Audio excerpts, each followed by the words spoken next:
Bagi saya nampak macam harga makin naik.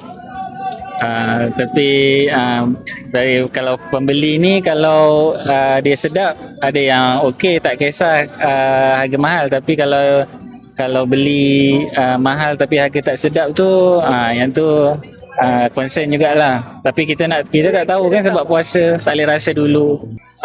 Sebab dekat bazar kita nampak banyak variety lah. Kadang kita teringin itu ini kan. I rasa harga dekat bazar ni affordable je, which is I pun beli daripada first day puasa sampai ke hari ni.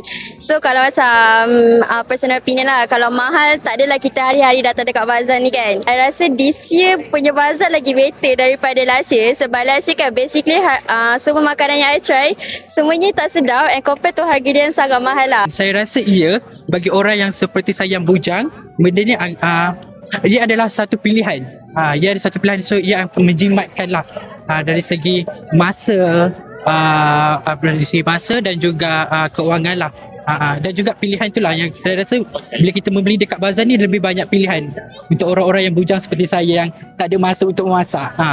Saya rasa makanan dekat bazar setiap tahun macam dah makin naik harga, and then kalau harga tu naik dengan rasa dia pun makin sedap, tak apalah, berbaloi lah kan. Tapi kalau macam harga pun mahal, lepas tu makanan pun tak sedap, tak berbaloi lah. So saya rasa every year harga dia makin meningkat lah. Saya tak nampak not very drastic yang dia punya perubahan tu.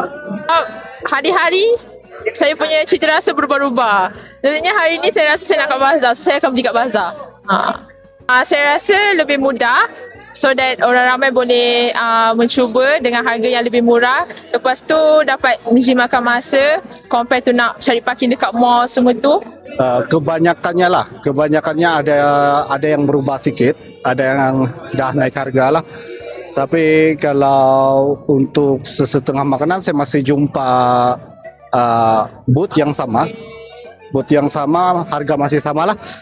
Jadi rasanya mungkin sesetengah orang akan naikkan harga lah. Tapi untuk saya memang cari harga yang, bila saya jumpa harga yang sama, saya akan tetap beli macam itu.